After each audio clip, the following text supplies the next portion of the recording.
Hello friends, મારા કિચનમાં તમારું સ્વાગત છે. આજે હું બનાવી રહી છું પાર્ટી માટે મસાલા બટર. એના માટે મેં લીધું છે લગભગ 900 ગ્રામ સોલ્ટેડ બટર. હું પાર્ટી માટે મસાલા બટર બનાવી રહી છું એટલે મેં 70થી 80 લોકો માટે આ ક્વોન્ટિટી સેટ કરી છે. પણ જો તમે ઓછા લોકો માટે બનાવતા હો તો તમે ક્વોન્ટિટી એડજસ્ટ કરી શકો છો. અને ધ્યાન રાખો કે બટર રૂમ ટેમ્પરેચર પર જ હોવું જોઈએ. હવે હું એમાં ઉમેરીશ 1 ટેબલ સ્પૂન બારીક કાપેલું લસણ,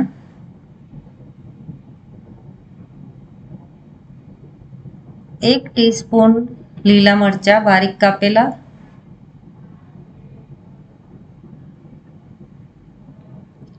1 table spoon chilli flakes, 2 table spoon parsley. હું ડ્રાય પાર્સલે લઈ રહી છું. જો તમારી પાસે ફ્રેશ પાર્સલે હોય તો તમે એ પણ એડ કરી શકો છો. અને હું એડ કરીશ 1 બંચ લીલા ધાણા. અત્યારે તમને ધાણા વધારે દેખાય છે, પણ એકવાર બધું મિક્સ થઈ જશે તો નહીં લાગે. હવે બધું સારી રીતે મિક્સ કરી લો.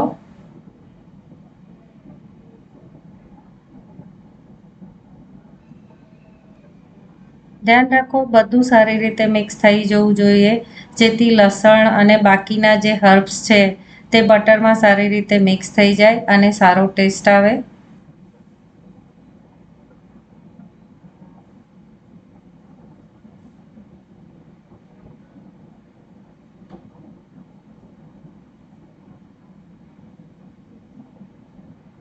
તો જો બધું સારી રીતે મિક્સ થઈ ગયું છે અને બહુ સરસ દેખાય છે આ, અને સ્મેલ પણ બહુ સરસ આવે છે.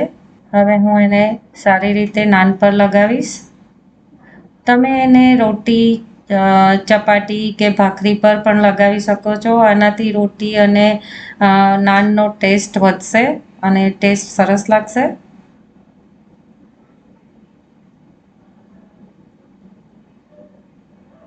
તો મસાલા બટર તૈયાર છે. તમે પણ તમારી પાર્ટી માટે બનાવો અને મહેમાનોને ઇમ્પ્રેસ કરો. હું મળીશ તમને આગલી રેસીપી સાથે. ત્યાં સુધી હેપી કુકિંગ.